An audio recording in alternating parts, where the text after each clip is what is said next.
কালকে সোশ্যাল মিডিয়াতে এই ছবিটা ভাইরাল হয়েছে। এই ছবিটার উদ্দেশ্য হচ্ছে যে মাত্র এক টাকার কাবিনে বিয়ে করলো। তাদের ভালোবাসা কতটা গভীর দেখুন। 4 অর্থে কাবিন করে।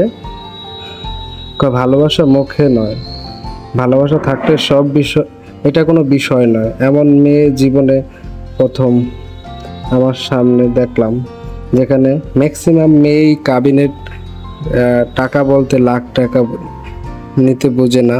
সেখানে মেয়েটি শুধু ভালোবাসা বুঝলো। ভালোবাসা টিকে থাকুক, ওরা একদিন ইতিহাস হবে। এদের ভালোবাসার মাঝে ভালোবাসা থাকুক, কাবিন ব্যবসায়ীদের না বলুন। আসলে এই সমাজটা বর্তমানে কাবিন ছাড়া মেয়ের বাপ মা কিছুই বুঝে না। ও 4টা এক দিয়ে কাবিন করে বিয়ে করছে। বিয়ে করার পরে ও বলে কাবিন বিষয় না, যদি ভালোবাসা থাকে। এরকম মেয়ে যদি প্রত্যেকটা ঘরে এবং প্রত্যেকটা মহল্লায় সৃষ্টি হয়, আসলে কাবিন ব্যবসায়ীরা খুব লসে পড়ে যাবে। এখন মেয়ের বাপ মা কি করে জানেন?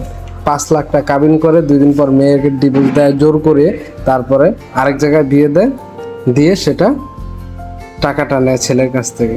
আমার মনে হয় কি সরকার এরকম একটা আইন করা উচিত যে ছেলে যদি ছেড়ে দেয় তাও কাবিন দিতে, মেয়ে যদি ছেড়ে দেয় তাও ছেলেকে কাবিন পরিশোধ করে যেতে হবে। আমার মনে হয় এটা হলে কাবিন ব্যবসায়ীরা একটু বন্ধ হবে, এই সমাজটা একটু সুস্থ থাকবে। ঠিক আছে? যেই ঢাকার শহর বা বলতেন অন্যান্য সব যে কোনো সেক্টরে দেখতেছি এই কাবিনটা নিয়ে খুবই একটা ঝামেলা হচ্ছে।